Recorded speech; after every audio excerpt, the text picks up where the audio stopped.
Hello, I'm Trevor. Welcome to Sportsball UK. I will briefly show you what the business entails. This football has arrived back for a new bladder. What I have to do is to open the top, as you can see, where I've cut it open. I take out the puncture bladder. There's the bladder. I find out what has caused the problem. Rectify the problem if possible. If not, I then have to insert a new bladder.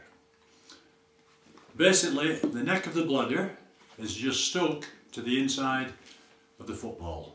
That is where the valve needle goes in the ball, which then goes inside the bladder, the neck of the bladder, as you can see, and the ball is inflated.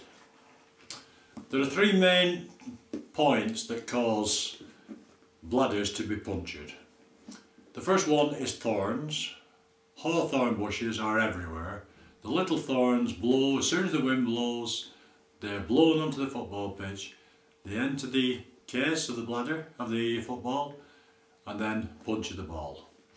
The second problem is when a club comes along to blow the football up, that's the valve needle, as you can possibly see.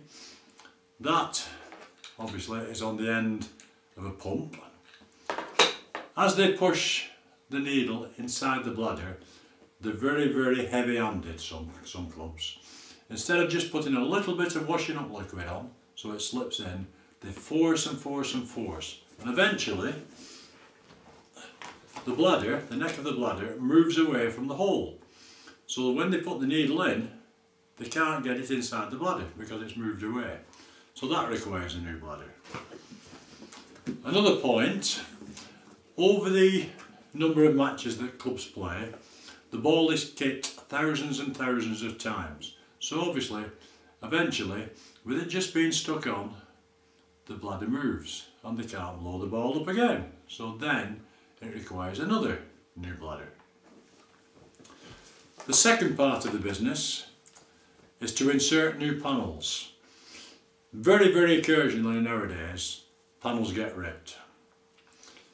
These are just some of the panels that I have to put in. As you can see, there's that many different colours, different shapes, different patterns. It's just impossible to stock every one. Otherwise you'd have a room full of football panels, different colours. This is that's for an inside football, indoor football. So obviously at times we have to put new panels in, but the main part of the business is inserting new bladders.